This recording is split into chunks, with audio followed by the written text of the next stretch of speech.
Hi, I am doctor Sanchika Gupta, MD dermatologist. इस video में मैं आपको ब्लैक फंगस के बारे में बताऊंगी। Here is everything you need to know about it. Mucormycosis यानी कि ब्लैक फंगस एक rare but serious fungal infection है which is caused by a group of molds called mucormycetes. इस फंगस के स्पोर्स यूजुअली सॉइल में, air में या decaying organic matter में पाए जाते हैं। ये लो विरुलेंस फंगस है, इसका मतलब इसकी इन्फेक्टिविटी रेट काफ़ी कम है। ये सिर्फ उन्हीं को इन्फेक्ट करता है जिनकी इम्यूनिटी कम होती है, आम आदमियों को ये इन्फेक्ट नहीं करता। ऐसा नहीं है कि ये कोई नई डिजीज़ है, कोविड से पहले भी इसके कुछ केसेस देखने को मिले हैं, बट ये केसेस काफ़ी कम थे। बट अब कोविड के बाद से हमें ज़्यादा केसेस देखने को मिल रहे हैं ब्लैक फंगस के। Why is it more common now? Why does it affect COVID-19 patients? Normally हमारा इम्यून सिस्टम हमें इस तरह के फंगल इन्फेक्शन से बचाने में हेल्प करता है। एंड वी ऑल नो कि कोविड-19 कैसे हमारे इम्यून सिस्टम को अफेक्ट कर रहा है।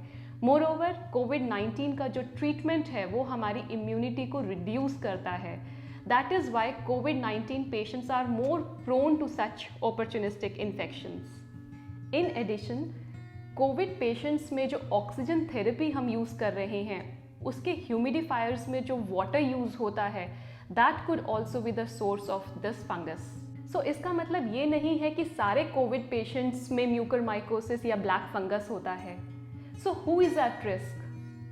जिनका शुगर लेवल अनकंट्रोल्ड है या अनकंट्रोल्ड डायबिटीज़ है या कोई इम्यूनोसप्रेसिव मेडिसिन पर है जैसे कि स्टेरॉइड्स, या किसी का आईसीयू स्टे लंबा रहा, या किसी को कोमॉर्बिड डिजीज़ है जैसे कि कैंसर या एचआईवी, या पहले किसी का ऑर्गन ट्रांसप्लांटेशन हो चुका हो, वही लोग इस बीमारी के लिए ज़्यादा रिस्क पर हैं। What are the symptoms of mucormycosis? और how do we suspect mucormycosis in COVID-19 patients? जब फंगल स्पोर्स एयर के थ्रू हमारी बॉडी में एंटर करते हैं तो हमारे साइनसेस या लंग्स इन्फेक्ट होते हैं। साइनस से ये infection nose, orbit of the eye या ब्रेन तक फैल सकता है। इसे हम राइनोसेरिब्रल म्यूकरमाइकोसिस कहते हैं। जब हमारा लंग इन्फेक्ट होता है तो इसे हम पल्मोनरी म्यूकरमाइकोसिस कहते हैं।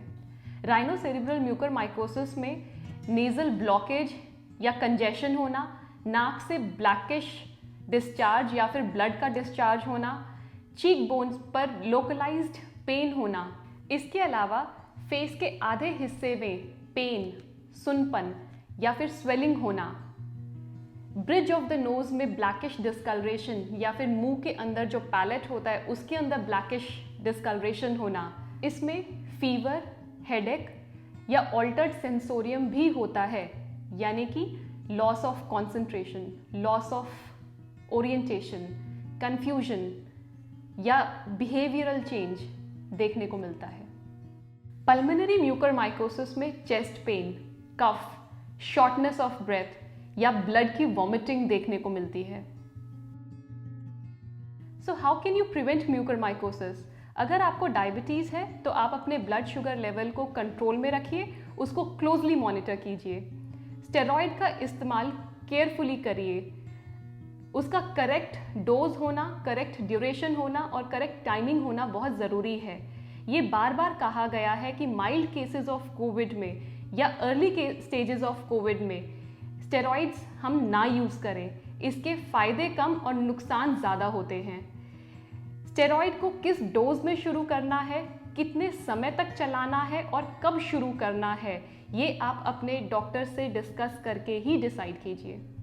कोविड-19 के ट्रीटमेंट में जो ऑक्सीजन थेरेपी दी जाती है उसके ह्यूमिडिफायर्स में जो वाटर यूज़ होता है उसके लिए स्टेराइल वाटर का ही इस्तेमाल करें।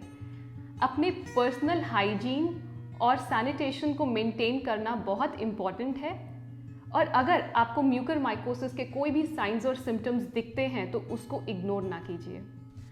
How is mucormycosis treated? एक बार लैबोरेटरी इन्वेस्टिगेशन से म्यूकरमाइकोसिस कंफर्म हो जाए तो उसके बाद कुछ एंटीफंगल ट्रीटमेंट शुरू किया जाता है, जैसे कि एम्फोटेरिसिन बी, पोसाकोनाजोल और आइजाब्यूकोनाजोल। ये सारी एंटीफंगल मेडिसिन्स इंट्रावीनस शुरू की जाती हैं, यानी कि वेन्स के थ्रू स्टार्ट की जाती हैं। कुछ केसेस में सर्जिकल डिब्राइडमेंट की रिक्वायरमेंट भी रहती है, जिससे हम इन्फेक्टेड या खराब टिश्यू को रिमूव करते हैं। इससे इन्फेक्शन और आगे नहीं फैल पाता। Is mucormycosis dangerous? म्यूकरमाइकोसिस का अगर हम टाइमली ट्रीटमेंट ना स्टार्ट करें तो ये जानलेवा भी हो सकता है। अगर आपको म्यूकरमाइकोसिस के कोई भी साइंस एंड सिम्टम्स देखने को मिलते हैं तो आप इसको इग्नोर मत कीजिए एंड अपने डॉक्टर को इमीडिएटली कंसल्ट करें।